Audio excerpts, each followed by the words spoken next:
Pistokkeen. Täällä on 2 pientä nipukkaa ja tuolla vastaavasti, niin ne kohdakkain laitetaan ja 1/4 kierros oikealle. Niin siinä se on se. Elikkä kun pistoke laitetaan seinään, niin sen syttyy tuo valo ja tulee automaattisesti tämmönen numerotaulu. Ja siihen numerot 9, 3, 5 ja 8. Ja tuolta oikein merkki. No, siihen tulee tommonen näyttö. Siinä lukee 10 minuuttia. Se tarkoittaa sitä, että kun alkaa hoitaa, se lähtee laskemaan alaspäin aikaa. Ja sitten siinä lukee 10%, mikä tarkoittaa, että siinä on 10% tehoista käytössä nyt. Ja täällä nuolinäppäimillä painamalla saadaan sitten tonne 90% asti. Siinä on niin sanottu pulssaus, eli se värähtelee se valo. Ja 100% se on jatkuva toiminen, eli se puhaltaa tulee koko ajan sitä valoa. Herkillä koirilla tai sitten haavahoidossa niin toi 10, 20, 30% voi olla hyvä. Mut mä käytän 90% silloin kun mä laseroin niin kuin isoja lihaksia. Se on kaikista nopein. Ja nyt tässä lukee 100 Hz. Sitäkin me voidaan muuttaa jos me halutaan, mutta aloitetaan sillä. Mä laseroin paljon 100 Hz. Ja se tarkoittaa sitä, montako kertaa tuo lamppu välähtää sekunnissa. Eli tää välähtää nyt 100 kertaa sekunnissa. Ja sitten siellä on maksimissaan 5000 Hz. Mikä on sitten, tällä päästään syvään ja 5 tonnilla hoidetaan niin 2,5-5 tonnia löytyy tuolta niitä isoja. Niillä hoidetaan haavoja. Kylki. Mennään täältä sään kautta korvalle. Tullaan sama reittiä takaisin. K-kainalo. Tullaan taas tänne. Tää on niinku hyvin naama väärinpäin. Tässä voidaan tehdä näin, jos halutaan. Sitten tullaan tänne ryntääseen. Hevosen kaularankaan tässä näin. Mennään sitä ylöspäin. Ja koko tää kaulan alue.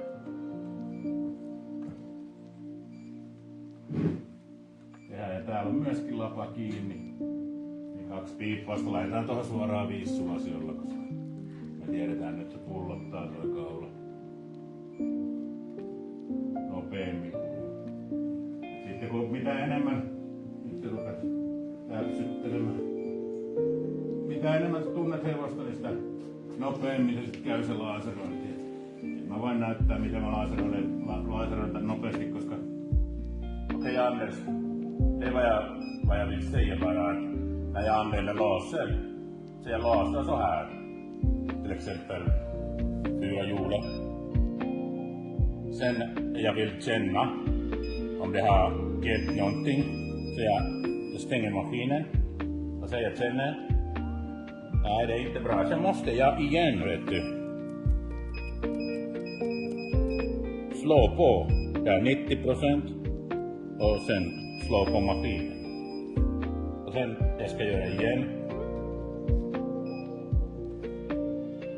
Och sen ska jag stänga maskinen. Och sen jag ska känna om det har blivit bättre. Ja tästä otettiin tuollaisen 100 jouleen ja painetaan 90 asti. Katsotaan, jos se alkaa hirveästi reagoimaan, niin pienennetään tehoa tuosta päälle. Ja tästä aloitetaan kylkeä vasten ja korvaa kohti lähdetään menemään täältä tonne asti ja tullaan samaa linjaa takaisin. Tässä tehdään hymynaama väärinpäin pari kertaa, trapezius. Sitten mennään tänne kainaloon. Tullaan ylös samaa linjaa trapeziuksen kautta tänne ryntäisiin. Sitten kaulaa ylös, kaularankaa pitkin ja imuroidaan tää koko kaula tätä tahtia. Hyvin nopeassa tahdissa. Tähän vaan näytetään valoa. Ja sitten nämä tiukat paikat. Tossa on se hevosen, ravihevosen. Siihen 2 piippausta.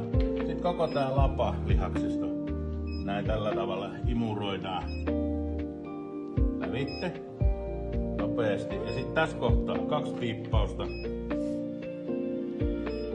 2 koneen mittaa alas, 2 piippausta. 2 koneen mittaa alas, 2 piippausta. Sitten otetaan kone irti, vuohinen. Me irti sen takia, että se ei. Ja tänne 2 piippausta. Ja ruununraja 2 piippausta. Se on siinä, on etupäät laserointi tältä puolelta.